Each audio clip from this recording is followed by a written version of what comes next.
television city in Hollywood.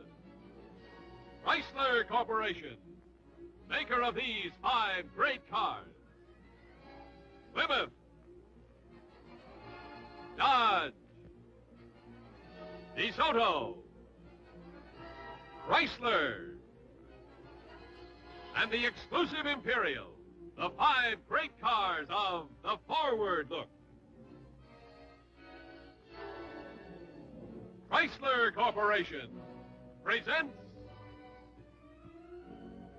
Climax.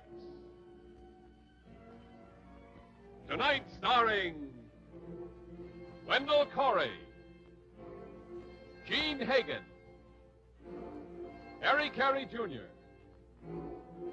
James Gregory, Harry Towns. And now your host for Chrysler Corporation, Bill Lundigan.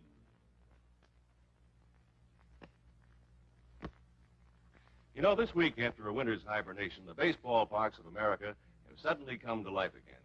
Flagstaffs wear bright new bunting, turnstiles click, men in blue shout play ball, prominent citizens from mayors to the president throw out the first ball, and from packed bleachers comes a mighty roar that won't be stilled until autumn. Many loyal baseball fans will remember a beloved figure who, not many seasons past, was an important part of this scene. A man whose moving personal story of love, courage, and heartbreak was as stirring as his greatest triumphs on the diamond. Tonight on Climax, the Lou Gehrig story, a new, dramatic picture of the Iron Horse himself, written especially for Climax by Mel Goldberg.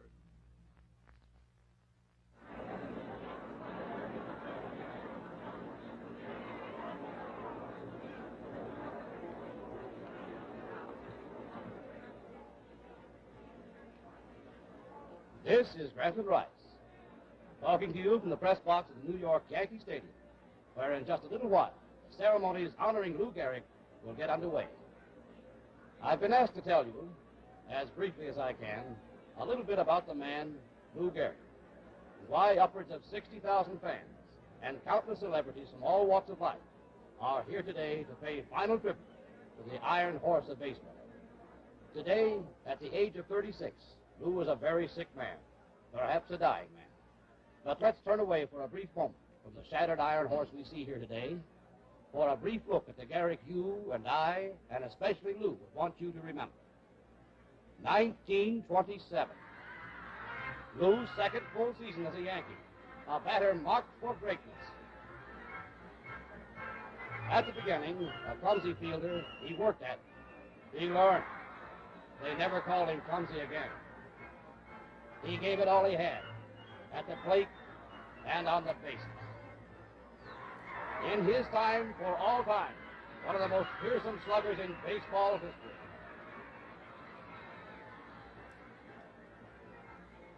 And now he became known as the Iron Horse, season after season, game after game, defying sickness, pain, and injury. Among baseball fans everywhere, the fabled Gehrig, the beloved Gehrig, the indestructible Gehrig.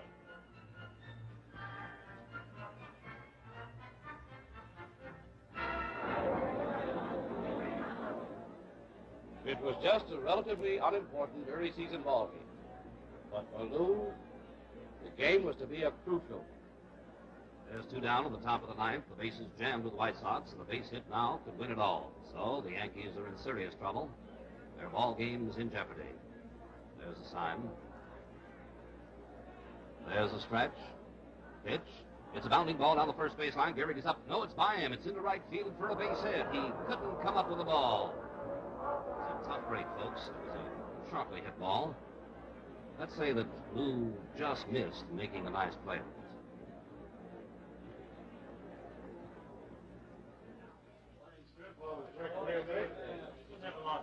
Well, you can't expect it. Oh, it's a hot hit ball.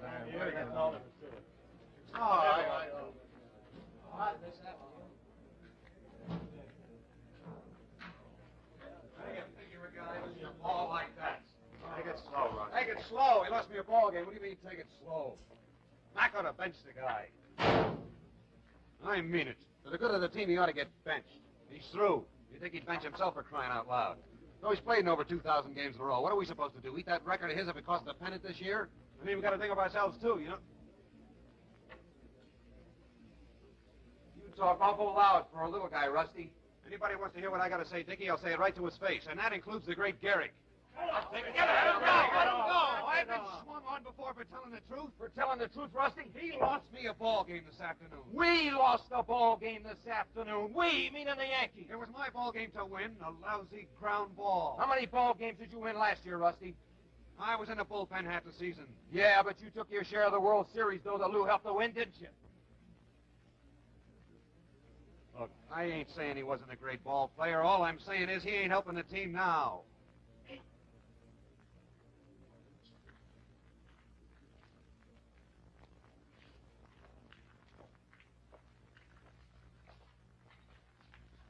I booted one for you, kid. I'm sorry.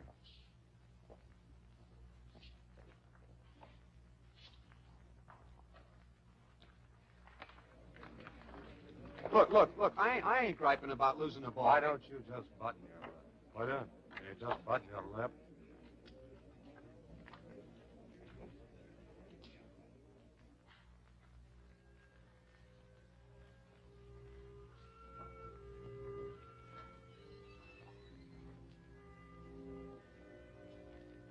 Thanks about that, Miss Gehrig. Tell the master.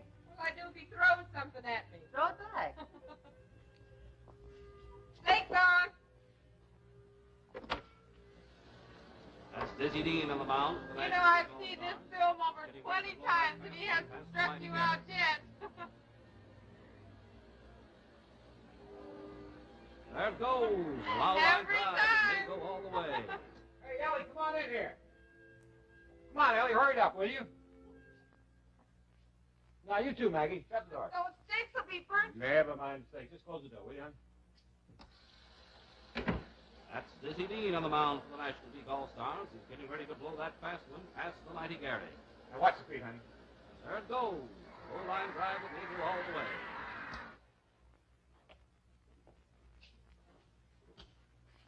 Well,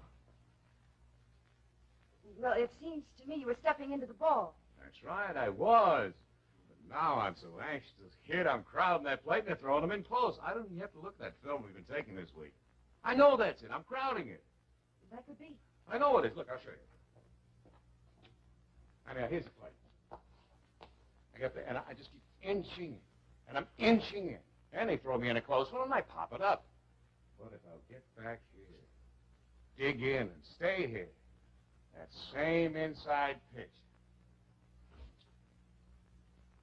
Right on the fat of the bat. Look, honey, I'll share the stuff we took this week.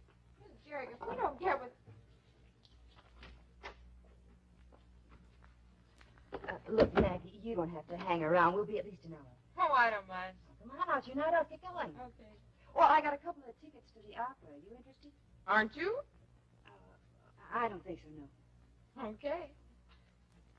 Mrs. Gehrig, he's been looking at those films for over a week now. What's he trying to find? The guy who hit the home run off Dizzy Dean.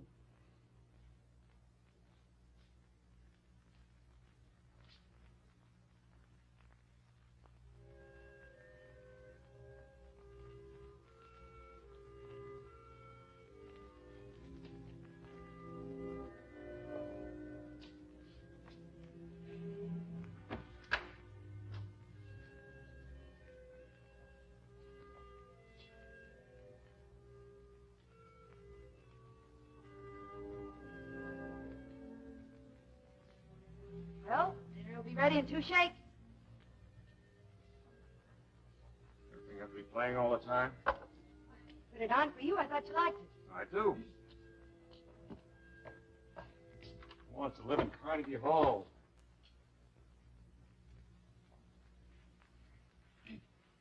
You know, maybe I should have married Toscanini. I could have, you know. He's been after me for years. But I look at the guy and I ask myself, how many homers did he hit last year? Oh, look who's laughing. The way I'm hitting, I could be using the baton. No. No, I don't believe it. The dour Dutchman finally got off a good one. You know, I think I better call Granny Rice. Maybe he could use it as column tomorrow. The heck with that. We'll sell it to Jack Benny. Oh, you are a sneaky one, Gary. Ellie, if it should be over, if I just can't hit anymore. If I can't play ball anymore, Ellie, I swear to you, I'll make life good for you. I mean it, Ellie. I'll learn to do something else. We'll have wonderful times together, so you won't be bored with me. You big, stupid Dutchman. You shut up. You hear me? Oh, dope you. Lou, the first time I met you 6 years ago, that's when I started living. Don't you know that? I mean, you're it. You're the works. Don't you know that? It hasn't got anything to do with your batting average or music or anything like that. You got that straight? And say it. Now look me in the eye and say it. I love you, Ellie. You be the smiling Irishman, love? Oh, Ellie. Come on, say it, or I'll... Smiling Irishman loves the dour Dutchman. Don't you ever forget that,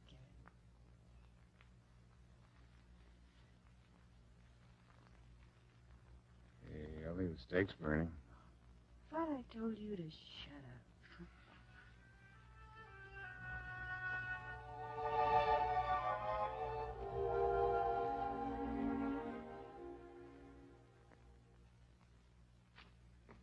I've got a right to sing the blues. I've got a right to feel low down. I've got a right to hang around, down around the river. A certain man in this old town is dragging my poor heart around. I've got the right to sing the blues. I've got a right. Opera tickets, Susan. I'll give you opera tickets. Anytime at all. I liked it. So did Charlie. Charlie, what happened to Sam? That for Sam. That Carmen sure is a crazy gal, isn't she? You might say that. Oh, that's hot. You might say that. Give them that a yell, will you? Coffee time.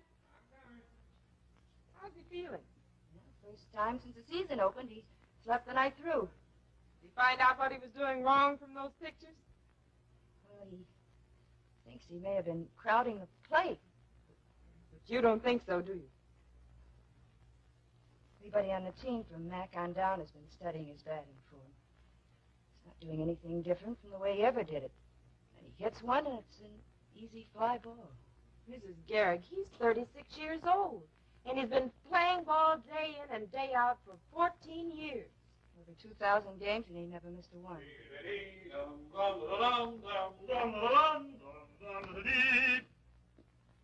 I'll give you one guess. Opus 711, Duke Ellington. Ellie, we're going to have to get rid of her. Oh? She's got no culture. 4 or 5. Make it a half a dozen. Throw in some bacon, too. Waffles? You talk me into it. Be about your business, girl. I got a train to catch. Good morning, Eleanor Twitchell Gehrig. Good morning, Henry Louis Gehrig. And who do you love this morning? The dour Dutchman. And who does the dour Dutchman love? The smiling Irishman. I married the genius. See if these will hold you. Yeah, not for long. Ellie, I'm going to snap out of it. I've got a feeling. You know, I always did hit good in Detroit. You just forget about the homers, you hear? Just swing to meet the ball, and the base hits will start falling in there. That's exactly what I'm going to do. You know, I've got it all doped out. I was thinking about it while I was shaving. I've been getting in my head that I'm weak. So I stand up there and I swing real hard. I swing too hard. I'm off balance up there. I really think that's what it is. What do you think, Ellie? I think I love you. Oh, no, really, Ellie. I mean, I really got it figured out. I've been going around moping like the world was coming to an end. I'm in a batting slump. I've had it before, and I've got out of them, and I'll get out of this one, too. Mr. Gehrig, the coffee.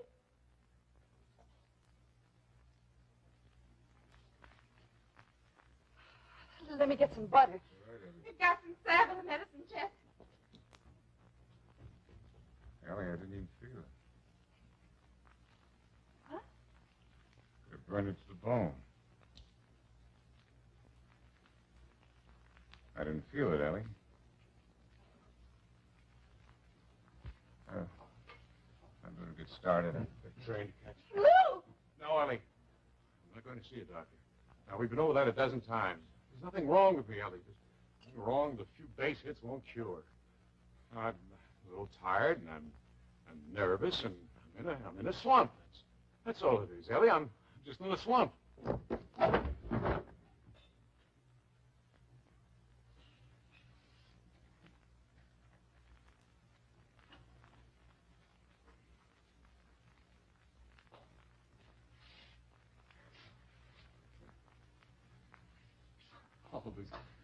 All this commotion about it.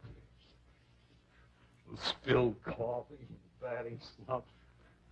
A couple of good days, I'll be hitting him so that they'll make me use one of those batons. So I won't kill somebody. Right, huh? Right. I'll call you after the game.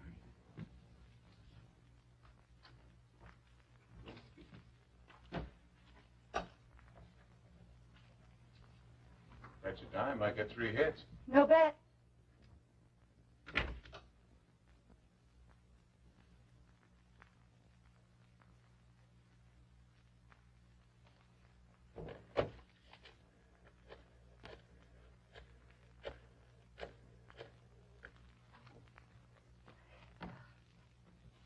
Hello, get me Mr. Dickey's room, please. Bill, Eleanor, look, no, Lou just left. Oh, look, Bill, there's something wrong with the guy. Just something very wrong. You just keep your eye on him, you see, and if anything happens, I don't know, like what? He seems to be losing his strength. He burned himself when he didn't feel anything. Bill, you get him to see a doctor. You make him see a doctor because I'm afraid he's sick.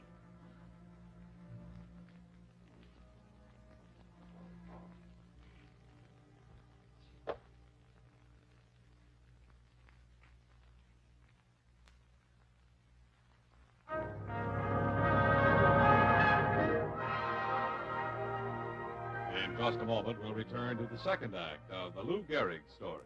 And now your host, Bill Lundigan. You know, for the real outdoors man, this is only one of 100 items to take on a camping trip.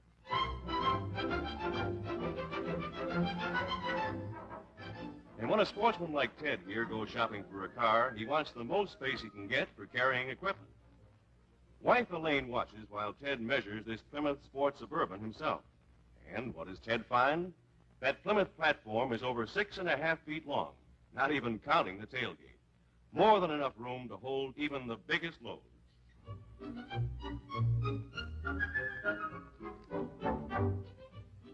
Of course, Elaine is thinking mostly about style. To her, the Plymouth is far ahead in this department as well, with Flight Sweep, the only really new design note this year. And that chrome carrier on top is not only extremely useful, but adds a smart styling touch as well.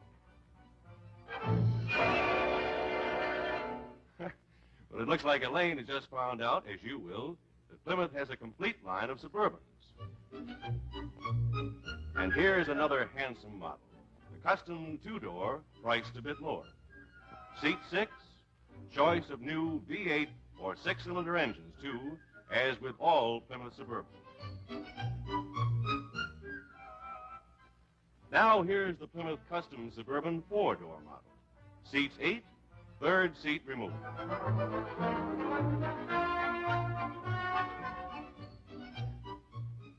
And here's still another Plymouth Suburban model, the Deluxe 2-door. As in the others, the second seat folds down for extra storage room.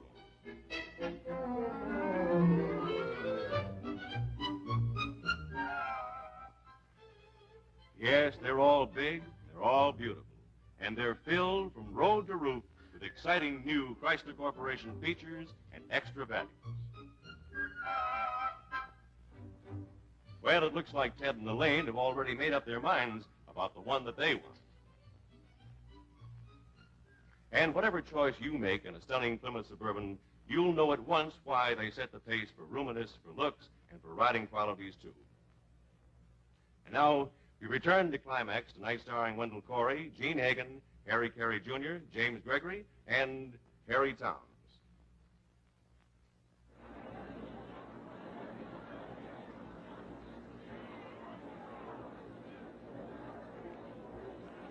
Rossetti on third, DiMaggio on first. The Gehrig special right now will put the Yankees 1 run to the good here in the top of the ninth.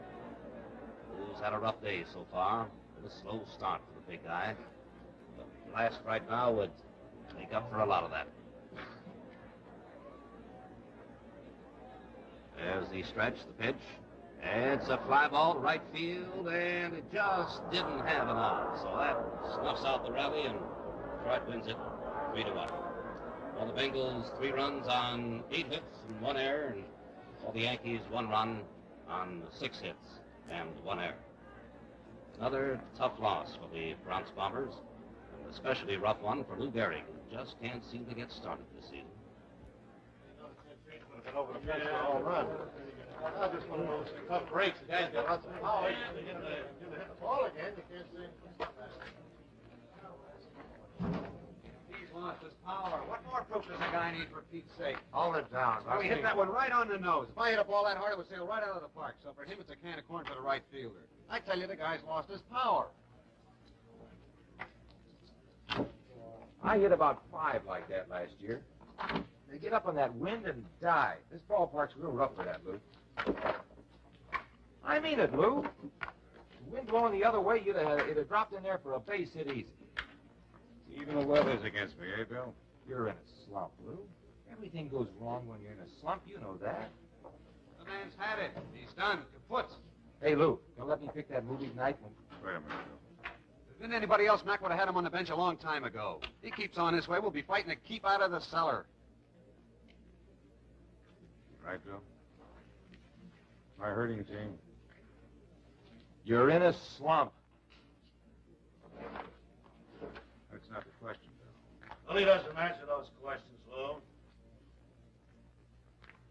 Billy's got enough to do behind the plate without worrying about the other guys covering positions on this team. And that goes double in spades for every man on this ball club. Now, if there's anybody here who feels I'm being overworked, thinks maybe I need a little help managing this team, let's hear from him.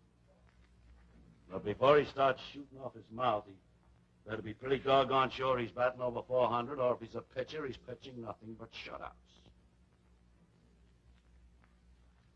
Now, the floor is open to suggestions.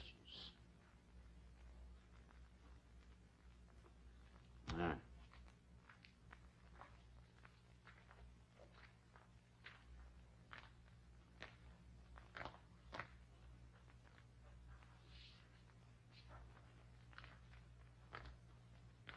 Lou, I've told you every day since this slump started that you're my first baseman.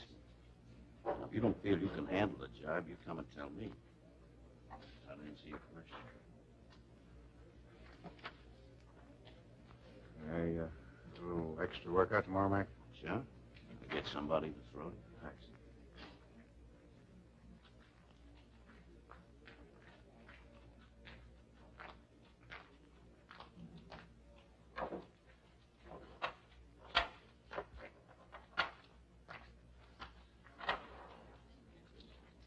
Mac's got no call eating me out just because the guy tries to tell the truth. Why don't you grow up a little, son? Don't you think Mike knows the truth? Don't you think we know it? Don't you think Lou knows it, too? Well, if he knows he's finished, then why doesn't he bench himself? When you've played for 14 years without missing one game, when you're half the ball player that Lou Gehrig was, ask me that question then if you have to.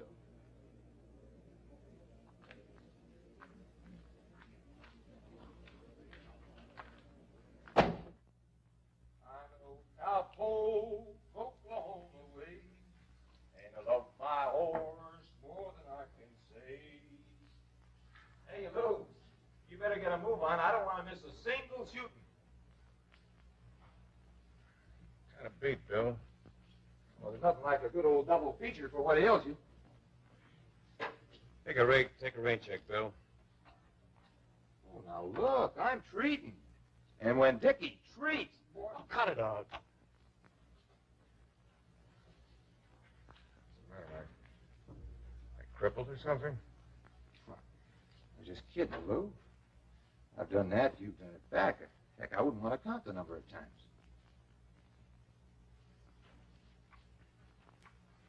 Want to belt me one right here, Bill? Nope. How about a good swift kick? Free, huh? I just want you to go to the movies with me, that's all. You know I'm scared of the dark. I'll be with you in 30 seconds. Lou, if you just want to sit around, maybe read or something? I thought you were treating, Dickie.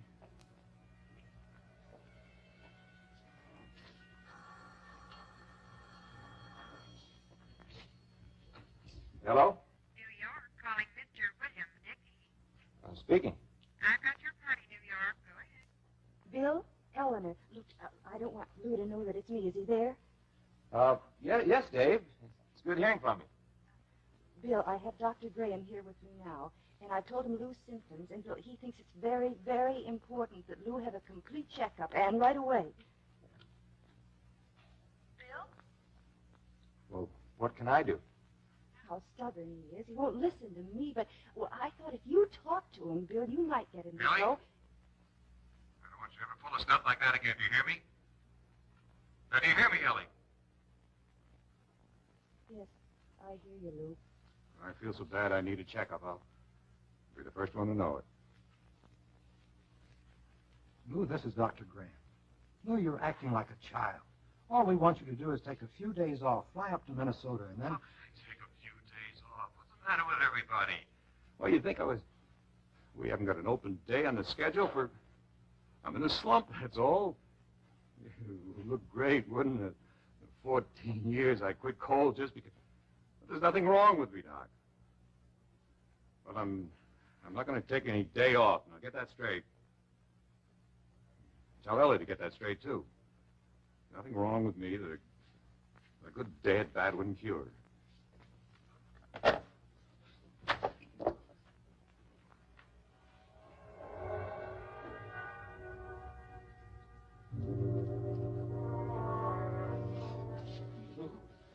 It's a sore. It was crazy for a minute there. Oh, piano legs, Gehrig.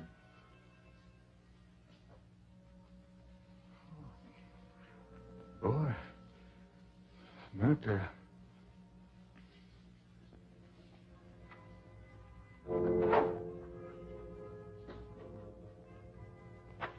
Been at it an hour now. How's he doing? Come on, Rusty. Let him take his swings in peace. Listen, I want to see him do good just like everybody else. Yeah, you've been beaten. Come on.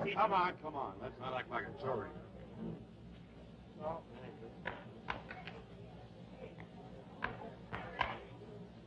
Now you're hitting him, Lou. Slow and easy.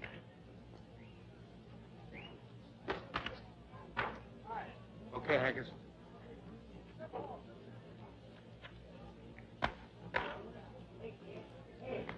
Keep that ball up, will you, Hank? That's the least.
frigging team staying there.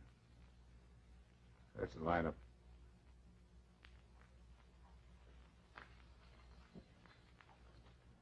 Can't make it, anymore. I just can't make it.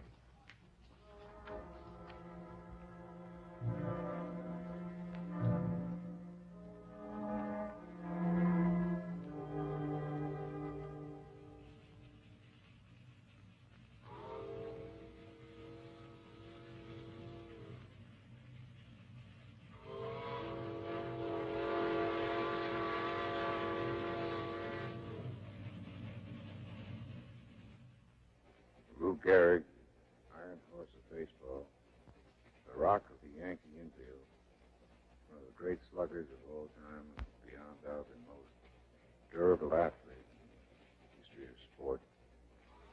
Yesterday benched himself after a fabulous 14-year stretch, during which Lou played in 2,130 consecutive ball games, a record which has not and will not be threatened. Although the Yankee management, Gehrig himself, claims that the benching is a temporary measure, those of us who've watched Lou's pathetic performance this season feel that it may be the end of the line for the fabled iron horse.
Send in, Mr. Gehrig.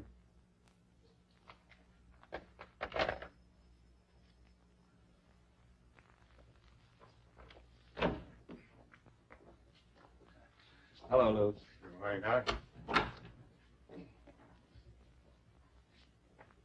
Oh, that won't be necessary today, Lou. After 5 days here, every time I see a doctor, I just automatically start to strip. Sit down, Lou. I take it won't break your heart to leave us, is that right? Not that you haven't treated me well, but... Yeah, that's all over and done with now, Lou. What's the final score?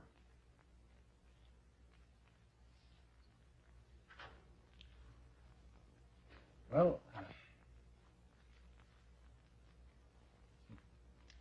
you might say we're at bat at the end of 9 innings. We're all tied up. After 5 days of tests?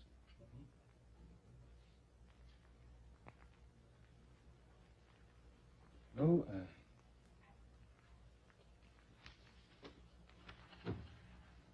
let's see how I can put this to you. You can put it to me straight, Doc.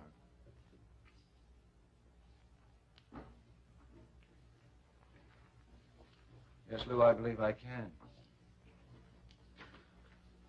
Well, when I said we're tied at the end of 9, that sounds like a poor analogy. That's really not too far from the truth. What I'm trying to say, Lou, is a game that's tied can go on 10, 15, 20 innings. It depends on so many factors. These extra innings, you figure 1 inning for 1 year? You could look at it that way. Do you look at it that way? And after, say, 15 innings, is there a chance of winning?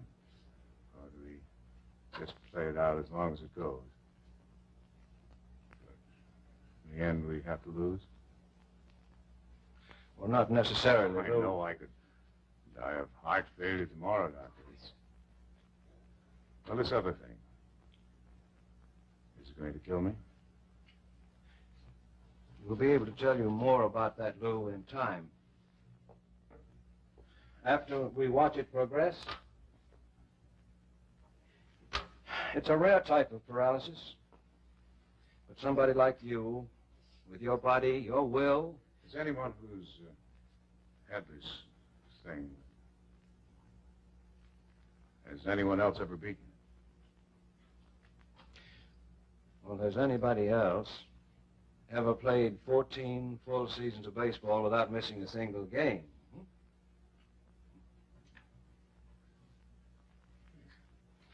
It was funny. There ought to be about 8,000 questions to ask. I guess so. Well, there's no hurry, Lou. You'll be hanging around for a couple of days. You'll have to tell Mac and Ed Barrow. How am I going to tell Ellie? Oh, I know she's been making a nuisance of herself, Doc. She's Irish, you know, and well, she's got that temper, and when she wants something, she wants it pretty bad.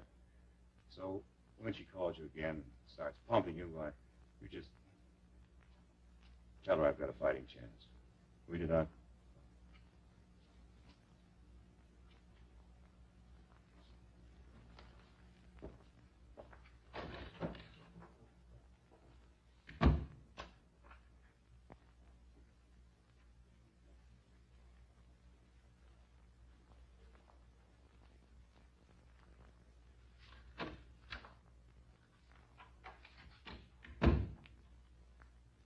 Rogers, type this on an official form, send it to the Yankee office, New York.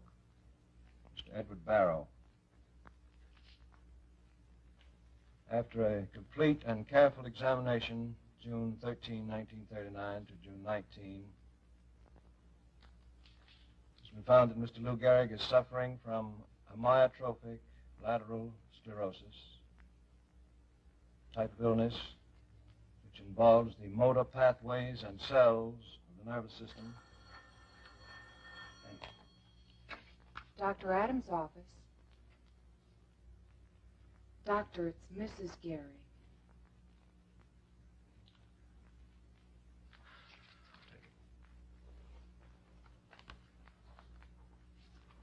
Mrs. Gehrig? Doctor, I know I said I wouldn't call it till 5, but Well, that's quite all right. I have the reports here in front of me. I was just dictating a release for the newspapers, which would define the nature of your husband's illness. it's bad, isn't it? It's quite serious. I want to know, Doctor. Well, that's difficult to say, Mrs. Gehrig, as I was telling your husband just a few I told you not to tell Lou in... I told Lou that he had a fighting chance. Sorry, thank you, Doctor. Thank you for telling me that. And now, please tell me the truth. I've never had the privilege of meeting you, Mrs. Gehrig, but I think you can take this. I think it's something that you must know. Mrs. Gehrig? I'm still with you, Doctor. Well, your husband is suffering from a disease which we hope one day we'll be able to cure. However, at the present time, we know very little about it. Mrs. Gehrig? How long? Well, that's hard to say. But with his body, the shape he's in, why? Is there anything I can do? Try to keep his mind occupied. Try to keep him happy. Thank you, Doctor. And now, if you'll excuse me, I think I better hang up.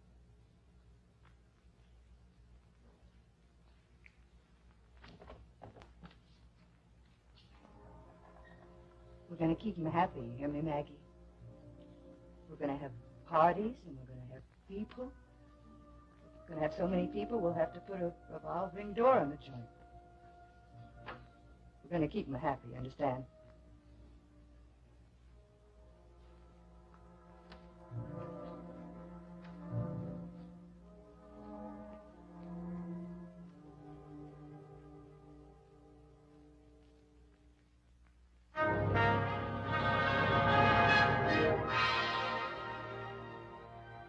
just a moment, we'll return to the third act of the Lou Gehrig story.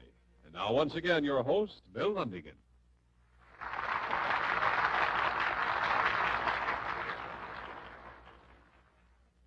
In the theater, when you have a hit, you can tell by the audience reaction. In the automobile business, we rate a hit by the nationwide acceptance it gets.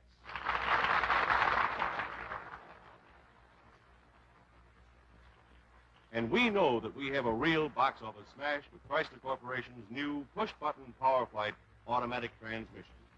Here's how terrifically it's going over with America's car buyers.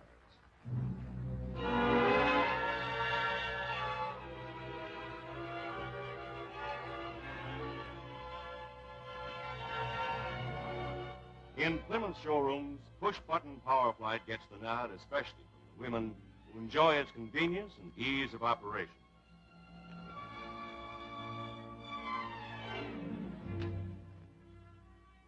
Dodge dealers report an overwhelming demand for the magic of push-button driving.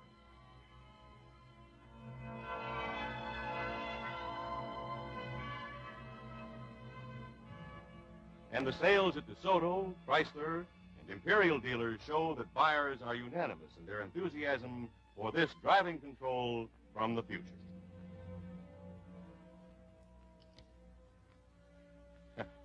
It's so easy. Just push a button, step on the gas, and go. Stop in tomorrow at one of our dealers and try push-button driving in one of the brilliant new cars of the Forward Look 56 from Chrysler Corporation. And now we return to the third act of the Lou Gehrig story, written especially for Climax by Mel Goldberg.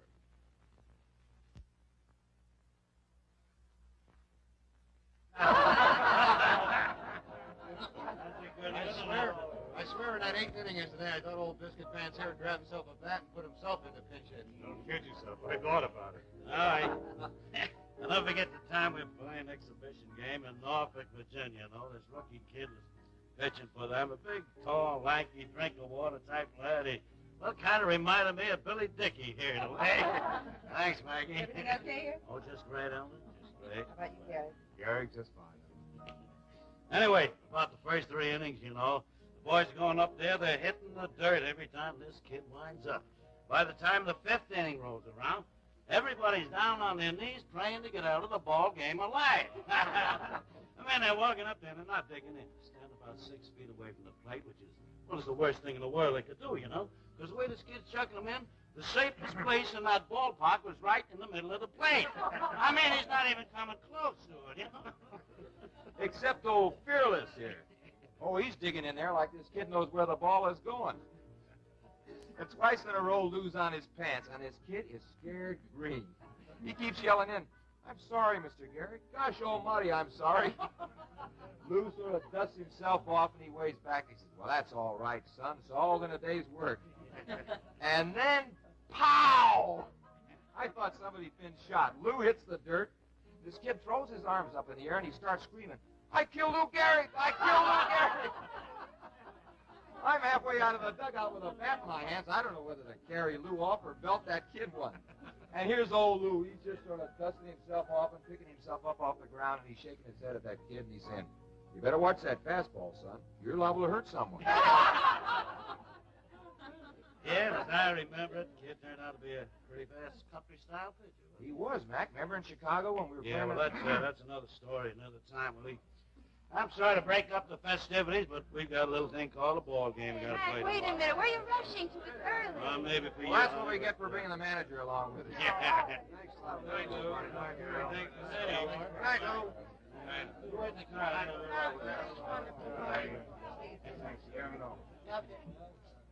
Right. Lou, it was wonderful fun. Thanks for having the guys over. Well, I had a great time, and that another business I was talking to you about, kick it around a little bit, Ellie, will you? Let me know how you feel. Oh, Mac, I don't think so. Why not? Kick it around. Whatever way you decide is all right with me. Just let me know. I'll talk to you tomorrow. All right. Night, why to the party? Hey, night. Night. Thanks for coming, Minnie. Well, thanks for the use of the hall. Night. Yeah. Was it fun? Love them one and all. Good. I'm a mess. I'd like to see a little less of them, a little more of my wife. Maggie, why don't you just leave that stuff till the morning? All right. All right, folks. Good night, Mag. Ellie, come here. Why don't you sit right down here and fold your hands in your lap. I'm going to sit over here where I can see you. Now, go on, now. Sit down. Talk. Good. Fire when ready, Gridley. Well, now, Ellie, I don't know exactly how to Lou, say would this. you like some music? Ellie, I just want to talk. Well, that's serious? Well, no, not yet. But Ellie, when I first heard about this thing, I was scared silly. There's no reason to be. I mean, the doctors all say... Never mind the doctors, darling. I said I was scared. Until I began to realize that no matter what the book said about this disease, even if the odds are against us, never beating it, it wouldn't scare me. But it doesn't scare me, Ellie. As long as it doesn't scare you. Do I look scared, darling? Well, I'm not. I'm not, because the simple truth of the matter is that I know you can beat this thing. I know it. So I wish you'd stop thinking about... That's just what I was trying to say, honey. I don't think about not beating him. As a matter of fact, it doesn't really seem very important as long as we live our lives together just the way we always have. Oh, with a few changes, of course. Lou, Oh, I know. I can't play ball anymore. Well, I can adjust to that. But I don't like to have to look across the crowded room to find my wife. We don't need parties, Ellie, to shut out the truth. Truth can't hurt us, honey. Not as long as we're together. no more parties.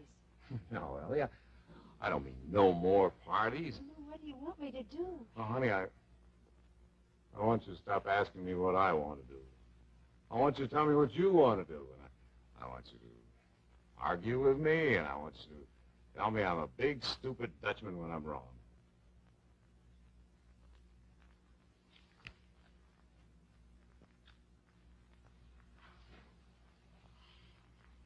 Anything else, Dictator?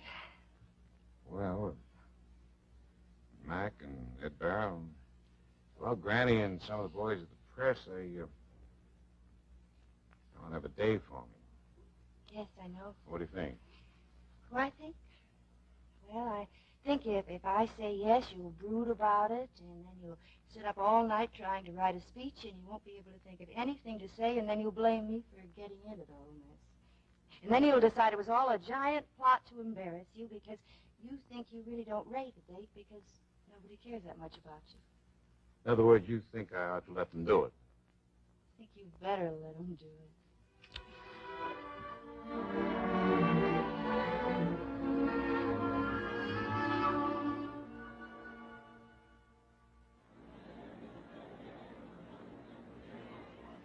First game of today's traditional 4th of July doubleheader has just ended, ladies and gentlemen, and the Yankees lost it to the Senators 3-2. There are upwards of 60,000 fans jamming this ballpark, and most of them viewed the first game with the same apathy that the Yankees played it. For the first time in this broadcaster's memory, the games themselves are taking a back seat to the between-game ceremony, the tribute to Lou Gehrig. Now, before the ceremonies begin, I'd like to chat with one of Lou's friends. Sitting here beside me is Grantland Rice, the Dean of American Sports Writers. That'll get you an argument any day in the week. What about this crowd here today, Granny? It's very impressive. Very, very rough on Lou, I'm afraid. I've seen the big guy sculled by a fastball that would decapitate an ox, dust himself off and dig in. But this, standing before a crowd, making a speech, this isn't work. Did you help him with his speech? No, sir, I did not. I've heard Lou speak in public half a dozen times. He usually manages a pretty fair job. This is different. Everything is different. This isn't the Rock of Gibraltar in baseball pants. This is just a sick man. A very sick man.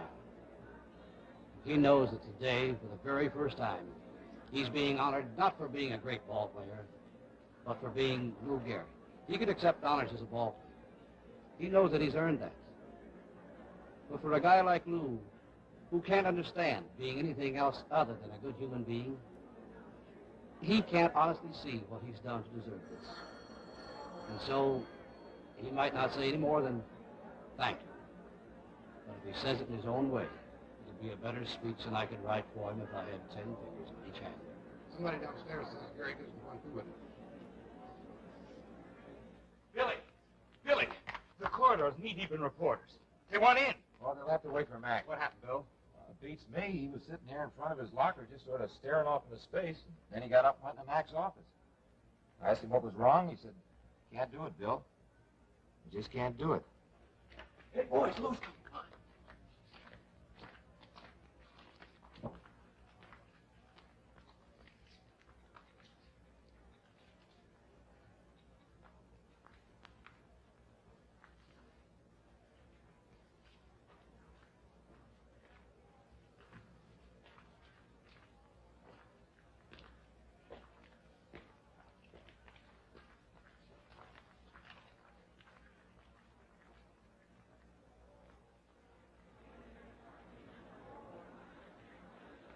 So today, after 14 years, during which Lou rewrote page after page in the baseball record book, we're here to give him his day.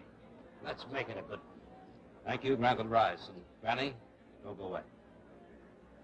Well, the area around home plate is literally swimming with gifts, tributes. I won't even attempt to describe them to you now, nor will I try to name all the famous faces that are here.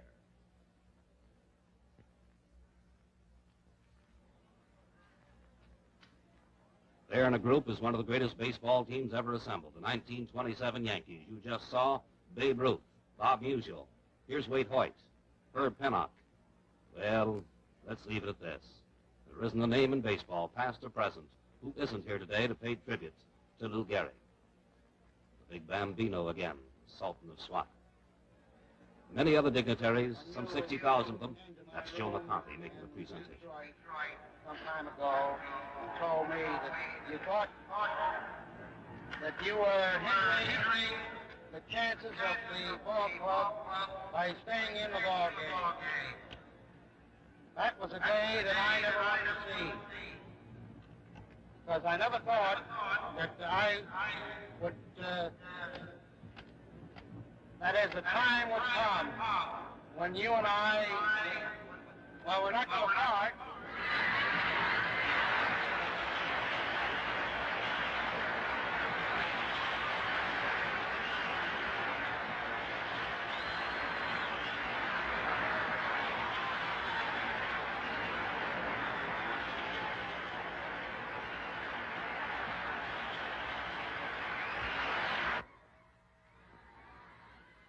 They say I've had a bad break.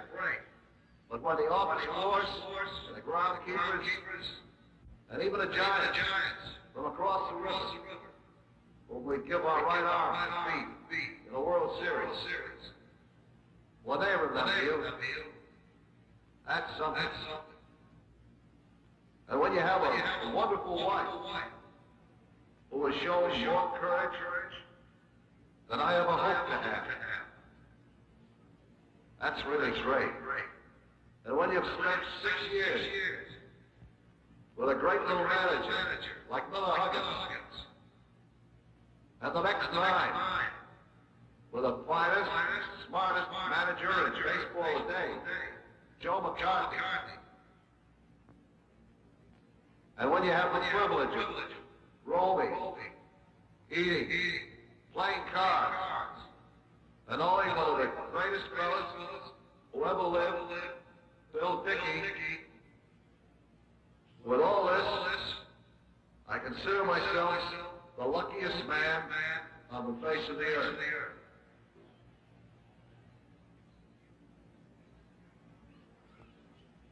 I may have been given a bad break, but I've got an awful lot to live through. Thank you.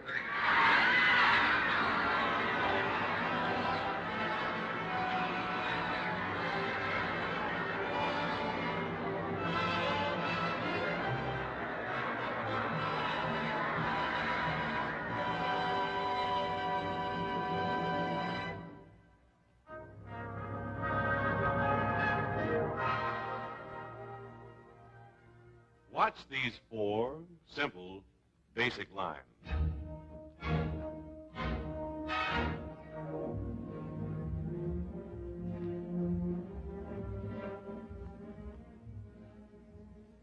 Notice how easily the 4 lines moved, then blended into flight sweep styling. First, the wedge, because this is the fundamental basis of flight sweep styling. A shape that leans forward, that seems ready and eager to go places. It's a shape that could also form the basis of a jet plane. Or, for that matter, a high-speed racing boat, like the ones we showed you last week. But, you know, we can simplify this, and when we do, we get this, the flight sweep symbol, a clean, uncluttered line that is the very essence of Chrysler Corporation's style. There isn't one line on this DeSoto that doesn't add to the overall forward thrust. Yes, even the line along the door. It's always straight, never broken, never a dip in it. And now, compare the basic shape of flight sweep styling with this. It's a completely static shape, with not the slightest look of go to it, and yet it is the basis for the design of quite a few cars that were brought out this year as new.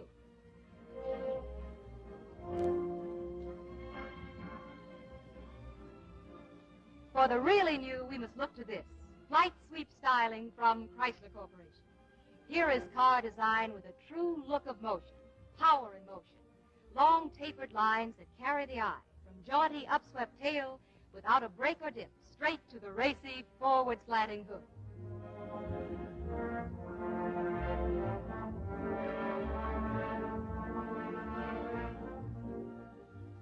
Flight sweep styling. It's one of the exclusive extra values you'll find only in the cars of the Forward Look 56. Ladies and gentlemen, next week on Climax, Sit Down with Death. It's the story of 5 people in an elevator, all unaware that their lives are about to be changed by an unseen 6th passenger whose name is Death. Appearing in the role of Philip Hardiker, Ralph Bellamy. So it was suicide, eh? That's what you're thinking, isn't it, Inspector? Well, even though all 4 of the other people in the elevator denied knowing my son, I'm telling you that one of them killed him. If you can't find which one it was, I will. As Joe Mackenzie, you'll see William Tallman. I'm sorry, Ellen. I'm so nervous about this strange invitation. I wish you hadn't accepted it. Playing Harold Johnson, John Williams. Well, I just don't see how anyone could have killed that boy, Inspector, since it was his gun. It was his own gun that killed him, wasn't it? Vicki Cummings will be seen as Liza Farley. Well, I didn't kill him, Inspector, and I don't believe anyone else did either. I think it's far more likely the boy shot himself. And in the role of Ellen Mackenzie, Constance Ford. My husband's worried, Inspector Grant. That's why he's so nervous. He thinks maybe I did it. Be with us next week when Climax presents this dramatic, suspenseful story, Sit Down with Death by William Irish, adapted for television by James P. Cavanaugh. And now this is Bill Lundigan saying thank you. Until next Thursday, please drive carefully. The mentally ill need your help. Support your local mental health campaign. Give today to your mental health campaign.